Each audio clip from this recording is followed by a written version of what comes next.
Hello everyone, this is Tim, and this is going to be a review of Vampire the Masquerade 2nd edition. Now there's a little trick, I guess, figuring out which edition you have, because the 2nd edition and the 1st edition look very similar. They have the same cover, and I believe it says in the front, thanks for all the help with the 2nd edition, and it talks a little bit about that. I'm sure there's dates as well, I just don't know what they are. Revised, which just came out after this edition, it's a lot thicker book, and I think the cover is a little bit lighter. And then they went on to the World of Darkness and Vampire the Requiem. So this is an older game. This is Old World of Darkness, and I figured to do a review of it. The game emphasizes personal horror, where it's really the horrific things that you actually do kind of strip your humanity away a little bit by a little bit at a time until you become the beast that resides within, that courses through your veins. There's a little quote here I wanted to start out with. This is in the front of the book. It says, "Do not look into your own soul unless you are willing to confront that which you find there." And I just thought that was very apt for this game, because you definitely kind of delve into more of the darker things, darker side of life, I guess. And, you can bring in your own issues, if you will, to role play out. And it can be very dramatic at times. You can really bring in more character background, character story, etc. The game's interesting because it kind of tweaks some of the vampire myths and kind of does its own thing with them. For instance, like stakes immobilize, they don't kill, but sunlight and fire does. They're very sluggish during the day, they have pale skin, etc. Religious items can be ignored unless they are being used by someone who has true faith, in quotes. And that is really just left up to the storyteller, which is the same term kind of used for the GM in this game. Garlic is a superstition. They can see the reflections, which I messed up in my vampire game because I didn't highlight that one word. They can enter any home. They don't need to be invited in. They can look at crosses, and they can cross running water. They can't drown because they don't breathe. And there are various bloodlines with weaknesses, which we'll go into later. And I want to show you a few images of the artwork. There's lots of artwork in this game, and I think it's just beautiful. And I like that ink black and white art. So here you go. While you're looking at some images from the book, I basically just took some pictures. Sorry if they're not in focus all the way. I really tried. Some other things about the game. Another terms for vampires, so you're not saying vampire all the time, is kindred or Canaanites, because Cain was basically the first vampire, and that's going back to the Cain and Abel from the Bible. So there's ghouls in the game, which are basically mortals who drink vampiric blood without first being drained. It's very important, because if they're first drained, then they'll become vampires. This gives them longer life and added benefits, and they basically become the lackeys of the vampires. People that can watch them during the day, and you can get favors by lengthening their life. I had a lot of ghouls in my vampire game. To become a vampire, you lose all your blood, and then have some of your blood mixed with their blood, and then it's given back to you. This process is called creating a progeny of the sire vampire, and another term is child as well.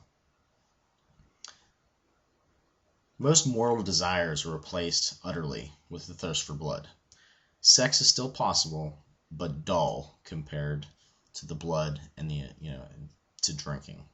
The hunger for this blood basically takes hold, and you gain this thing called the beast, which basically just hungers and usually wants to. It's usually not good because it kills, and you kind of war with your beast, and you kind of try to hold on to your humanity. Vampire teeth only come out for feeding, so you're not just hanging out with the big eye teeth all the time. If you lick a wound, it seals it, so the cops don't see 2 bloody holes in the necks of your victims. The heart doesn't beat when you're a vampire, and your tears are blood. There's actually a Magic the Gathering card, I think it's called Tears of the Martyr, which I always loved, that has, you know, bloody tears coming out of this woman's eyes, and that always reminds me of this. You heal quickly as a vampire by spending blood points, and you gain blood points by drinking your victims, of course. And you have a certain maximum that, depending on your generation from Cain, can be bigger or smaller. Like I said, you fight against the beast to try to hold on to your old mortal self for as long as possible. And the quote in the book is, "Monsters we are, lest monsters we become." The beast is basically the loss of all humanity and the beginning of true uncontrollable madness. It talks a little bit in the front about Golconda. It's said to be a balance of humanity and the beast, which is a state that some vampires try to achieve. Cain's offspring basically are children of the first curse. And that's one of the beliefs. There's other beliefs, I think, in some of the Splat books, but that's the one that this book mainly has. The lower your generation, the closer you are to Cain, and the higher your generation, the farther you are from Cain.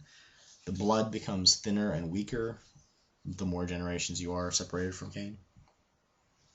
And I'll go back to talking to you guys. There are different names and vocabulary words all throughout this game, and later on I'll try to go into some of those. The third generation from Cain are called the Antediluvians, and they have other names as well. But the main idea is that these founders started the various clans of vampires, and here's when weaknesses and specialties start to kind of become part of that bloodline. So bloodline is basically passed down from generation to generation, and you're a part of a certain clan because of it. But that's the third generation, and I took lots of notes. Another thing about vampires, Gehenna, which is basically the vampire apocalypse, when the Antediluvians will basically rise up and drink all of the weaker kindred. And all of the old World of Darkness games had sort of like an apocalypse built in, and whenever that happened, that's when they rebooted everything with the new World of Darkness. The Inquisition was kind of like the Holocaust for vampires and for Canaanites, because they really were kind of almost wiped out of existence. So the main idea behind that is that they didn't want that to happen again, so that's why they have the Masquerade, which was started by the Camarilla, which is a kind of a larger group of vampires, who wanted to avoid letting humanity know that their kind existed. They do not want another Inquisition to almost wipe them out. They talk about how princes, it's basically usually a very powerful vampire that rules a city or town, and they kind of set rules and try to enforce them. When they can no longer enforce their rules, sometimes they are deposed and other princes rise up. So there's definitely politics in this game. The Sabbat, or the Black Hand, are kind of like the Camarilla. They just follow different tenets, and they don't really believe in the Masquerade.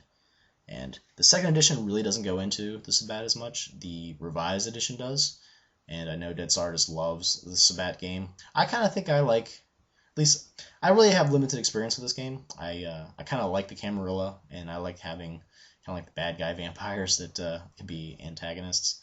But at the same time, I would try to run a Sabbat game, or I try to play in a Sabbat game just to see what the differences were.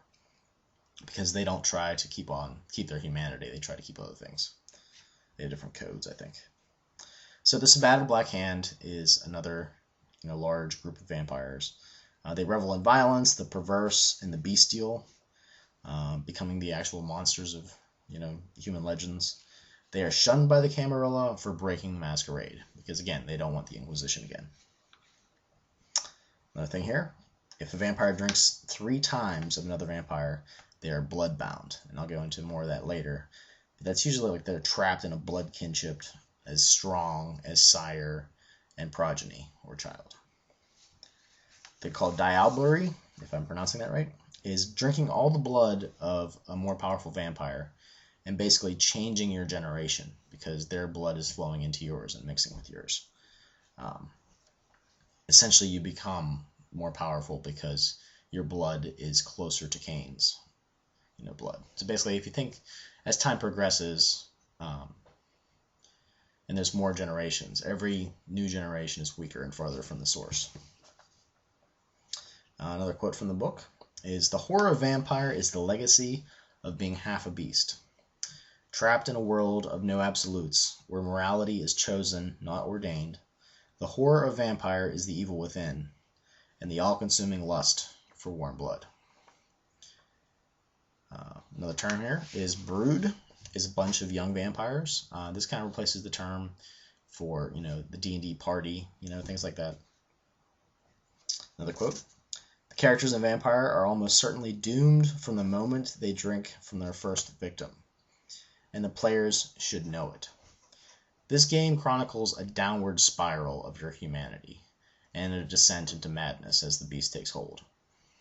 So you really have to be down with that to the start. It's tragic, it's horrific, and if you really try to roleplay your character in the losing of his or her humanity, you can really bring that to the forefront.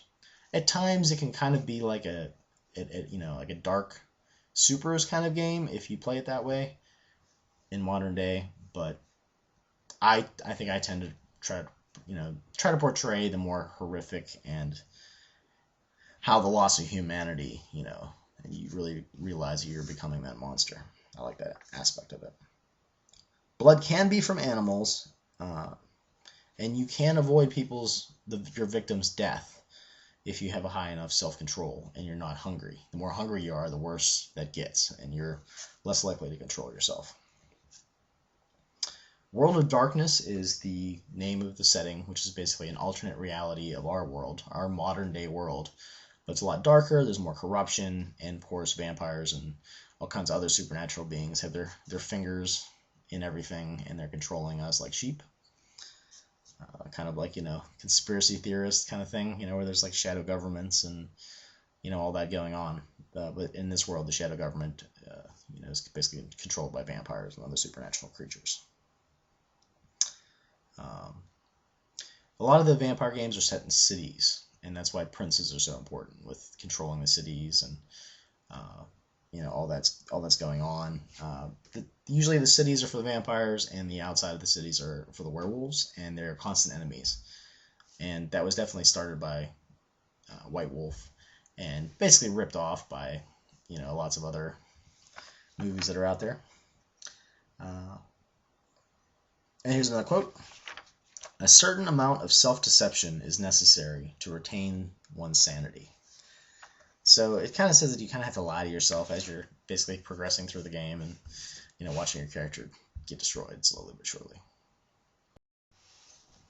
The game talks a lot about social distinction, and it's distinguished between a combination of age and generation. And of course, by using diablerie, you can lower your generation. But kinslayers are seldom welcomed, and if they find out what's going on, they usually try to kill you. Some other terms are caitiff. They're clanless vampires and exiles, sometimes self-exiled, and they live on the fringes of society. A child is someone who's not introduced to the prince yet or released by their sire. They're not a part of the society, and no respect is given to them. Neonate are recently released by sire and presented to the prince, and they normally become the anarchs eventually.